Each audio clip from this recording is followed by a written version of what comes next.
রোহিঙ্গা আর বাংলাদেশি মুসলিম অনুপ্রবেশকারীদের নিয়েছে, তাদের নাম ভোটার লিস্টে তুলে শুধু হিন্দু বাঙালিদের সর্বনাশ করছেন না, যারা 10 পুরুষ ধরে এখানে বসবাস করছেন সেই ভারতীয় মুসলমান, তাদেরও সর্বনাশ করছে মমতা বন্দ্যোপাধ্যায় এবং তার দল।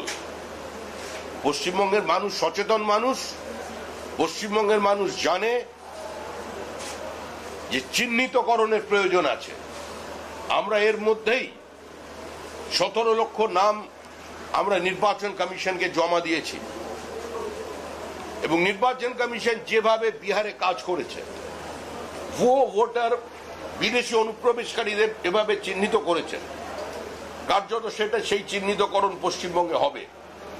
মুখ্যমন্ত্রী যদি মনে করেন সেটা এনআরসি হচ্ছে, ঘুরিয়ে এনআরসি করছে বিজেপি, নির্বাচন কমিশনকে কাজে লাগাচ্ছে।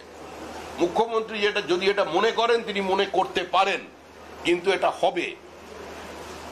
পাহাড় থেকে সাগর পর্যন্ত বাংলার মানুষ চাইছেন যে ত্রুটি মুক্ত, ভেজাল মুক্ত, জল মুক্ত, বাংলাদেশি অনুপ্রবেশকারী মুক্ত, রোহিঙ্গা মুক্ত ভোটার লিস্ট তৈরি হোক।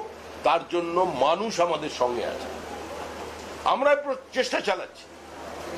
আমরা তৃণমূল কংগ্রেসের বন্ধুদের বলছি যে যারা ঘাম রক্ত দিয়ে দিদিকে একবার প্রাসঙ্গিক করবার জন্য দেওয়ালে ঘাস ফুল এঁকেছিলেন, যারা ক্ষমতার অমৃত রস পান করেননি, যাদের আচরণ অন্য তৃণমূলীদের মতো নয়, যারা পশ্চিমবঙ্গে গণতন্ত্র প্রতিষ্ঠা করেছিলেন, তারা এগিয়ে আসুন।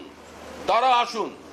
যে বামপন্থীরা গরিবের লড়াইয়ের জন্য, অসংগঠিত শ্রমিকের জন্য, কৃষকের জন্য, ফসলের ন্যায্য মূল্যের জন্য আন্দোলন করতেন, যারা সরকারি কর্মচারীদের জন্য মানুষের অধিকার প্রতিষ্ঠা করবার জন্য আন্দোলন করতেন, আমরা তাদের আহ্বান জানাচ্ছি। আমরা শতাব্দী প্রাচীন পার্টি কংগ্রেস আই, যদিও এখনো তারা কিছুটা হলেও ভারতের জাতীয় কংগ্রেস অপ্রাসঙ্গিক হয়ে গেছে, আমরা তাদেরও জাতীয়তাবাদী কর্মীদের কাছে আহ্বান জানাচ্ছি যে পশ্চিমবঙ্গকে বাঁচান। কারণ আপনাদের পূর্বপুরুষ শ্যামাপ্রসাদ মুখার্জির ডাকে কোনো বিরোধিতা না করে সমস্ত জাতীয় কংগ্রেসের বিধায়করা সেদিন প্রাদেশিক আইনসভায় ভোট দিয়েছিলেন। আমরা বামপন্থীদের কাছে বলছি যে আপনাদের পার্টির সর্বোচ্চ নেতা জ্যোতি বসু, যাকে আপনাদের দলের নেতারা লিডার অফ দ্য লিডার্স বলতেন, সেই জ্যোতি বসু পশ্চিমবঙ্গ সৃষ্টির স্বার্থে হিন্দু বাঙালিদের অস্তিত্ব রক্ষার জন্য আজকে তিনি ভোট দিয়েছিলেন, রতনলাল ব্রাহ্মণকে সঙ্গে নিয়ে ভোট দিয়েছিলেন। আমরা তাদের বলছি। আমরা তৃণমূল কংগ্রেস কর্মীদের কাছে বলছি যে আপনারা একটু নিজেদের স্মৃতি রোমন্থন করুন। এই আমাদের রাজ্যের মুখ্যমন্ত্রী মমতা বন্দ্যোপাধ্যায় অনুপ্রবেশকে কেন্দ্র করে সমস্ত কাগজপত্র ডেপুটি স্পিকারের টেবিলের উপরে ছেড়ে চোখের জল ফেলে বেরিয়ে এসেছিলেন পার্লামেন্ট থেকে। সেদিন অনুপ্রবেশ ছিল, আর আজকে অনুপ্রবেশ নেই। আপনারা এটা বিশ্বাস করেন? যদি রাজনৈতিক কর্মী হন, যদি আপনাদের উদ্দেশ্য রাজনীতি করা থাকে, বাংলাকে বাঁচানোর থাকে, শুধুমাত্র বালি তোলা বা বোল্ডার তোলা কিংবা ক্যাকটাস নিয়ে পালানোর ছাড়া যদি অন্য কোনো কাজ থাকে, তাহলে আগে নিজের দেশটাকে বাঁচান, তারপরে বালি তুলবেন। পশ্চিমবঙ্গ পশ্চিম বাংলাদেশ হতে চলেছে। তৃণমূল কংগ্রেসের বিধায়ক পরিষ্কার দাঁড়িয়ে বিবৃতি দিচ্ছেন যে মুখ্যমন্ত্রীকে বলবো 100টা আসন মুসলমানদের জন্য রাখতে হবে। তো মুখ্যমন্ত্রীর অথরিটিকে তারা চ্যালেঞ্জ করছে। এই অবস্থা থেকে মানুষকে বের করে আনতে হবে, সেটাই আমাদের রাজনীতি। উত্তরবঙ্গের মানুষের সঙ্গে প্রতারণা হয়েছে, উত্তরবঙ্গের মানুষের সঙ্গে বিশ্বাসঘাতকতা হয়েছে, উত্তরবঙ্গের মানুষের জন্য কুম্ভীরাশ্রু বিসর্জন দিয়েছে বিভিন্ন লোকেরা। তারা বলেছে বঞ্চিত উত্তরবঙ্গ। মুখ্যমন্ত্রী উত্তরকন্যা তৈরি করেছেন, যে বাজেটারি অ্যালোকেশন আছে একদম ছিটে ফোটা, সেখান দিয়ে জল গরম হয় না।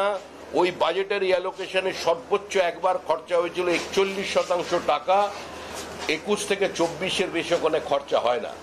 রাজ্যের যে দুজন মন্ত্রী আছেন, এখন তো আবার আরেকজন বীর পুরুষ মন্ত্রীকে হয়েছেন উত্তরবঙ্গের, ও আমাদের অনেক কর্মীকে ঘরছাড়া করেছেন। তারা এখন আসামে আছে, নিজেদের এলাকায় ফিরতে পারেনি, কিছু নয়ডায় আছে।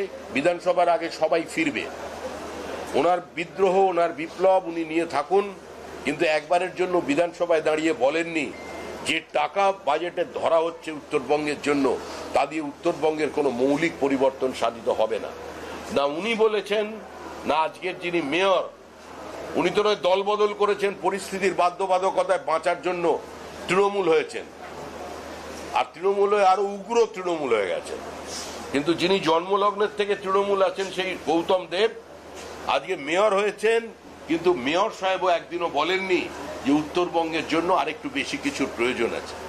উত্তরবঙ্গের যে 3টে টি, সেখানে কি কন্ট্রিবিউশন, যে 4টে টি যদি আমি ধরি, T, timber, tourism and table tennis, আজকে 4টে এই রাজ্য সরকারের ক্ষেত্রে এই রাজ্য সরকারের কন্ট্রিবিউশন কি?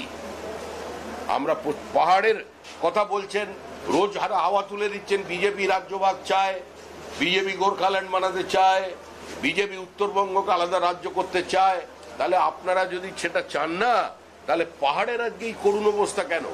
উত্তরবঙ্গের বিভিন্ন জায়গায় গিয়ে গিয়ে উত্তরবঙ্গের মানুষের মধ্যে বিচ্ছিন্নতা তৈরি করার চেষ্টা, এক একটা সম্প্রদায়কে বেছে নিয়ে তাদের মাথায় একজনকে বসিয়ে আরেকটা সম্প্রদায়ের সঙ্গে আরেকটা সম্প্রদায়ের গন্ডগোল তৈরি করে দেওয়া, তো এই তো রাজনীতি এখানে চলেছে। মানে আপনাদের রাজবংশী এবং ভাটিয়ার মধ্যে বিভাজন তৈরি করার যে অবস্থান, হিন্দিভাষী বাংলাভাষীর মধ্যে যে বিভাজন তৈরি করার চেষ্টা শিলিগুড়ি জেলায়, আজকে এগুলো তো সব তৃণমূল কংগ্রেস করেছে। আমরা এর বিরুদ্ধাচারণ করতে এসেছি এবং আগামী 21শে জুলাই একটা ব্যাপক সমাবেশ আয়োজন করা হবে উত্তরকন্যার সামনে। যুব মোর্চার উদ্যোগে আমাদের নেতা, যুব মোর্চার ডাক্তার ইন্দ্রনীল খাঁ এবং আমাদের বিরোধী দলনেতা শুভেন্দু অধিকারীর নেতৃত্বে আজকে এই অভিযান চলবে। আমি এসছি উত্তরবঙ্গের সমস্ত জায়গায় দলকে অ্যাড্রেস করার জন্য, এবং 21শে জুলাই এই প্রোগ্রাম যাতে সর্বাত্মক সফল হয় তার জন্য আমি সমস্ত জায়গায় ঘুরে এসেছি। বহু মানুষ আমার সঙ্গে কথা বলেছেন, যারা ভিন্ন দলের মানুষ আছেন তারাও কথা বলেছেন, তৃণমূল কংগ্রেসের কর্মী কথা বলেছেন, তৃণমূল কংগ্রেসের নেতৃবৃন্দ কথা বলেছেন, তৃণমূল কংগ্রেসের পঞ্চায়েত সমিতির সদস্য কথা বলেছেন, প্রাক্তন বামপন্থী এলাকার নেতারা কথা বলেছেন, ব্যক্তিগতভাবে যোগাযোগ করেছেন। তারা বসতে চান, কথা বলতে চান এবং এই মুহূর্তে এই সরকারটার পরিবর্তন চান। আমরা চাই আপাতত কিছুদিন রং ভুলে মানুষ থাকুক, কারণ মানুষ বাইনারি সেট করে দিয়েছে যে তৃণমূলকে হারাতে পারে বিজেপি। 2019 সালে যে বাইনারি, সেই বাইনারি কিন্তু অটুট আছে কালীগঞ্জের উপনির্বাচন পর্যন্ত। লড়াই তৃণমূলের সঙ্গে বিজেপির লড়াই, এই লড়াইয়ে নো ভোট টু বিজেপি করে নোটায় ভোট দিয়ে তৃণমূলকে চতুর্থবারের জন্য ক্ষমতায় আসার কোনো প্রয়োজন নেই। তাই সবাই আসুন, এই সরকারটাকে সরান।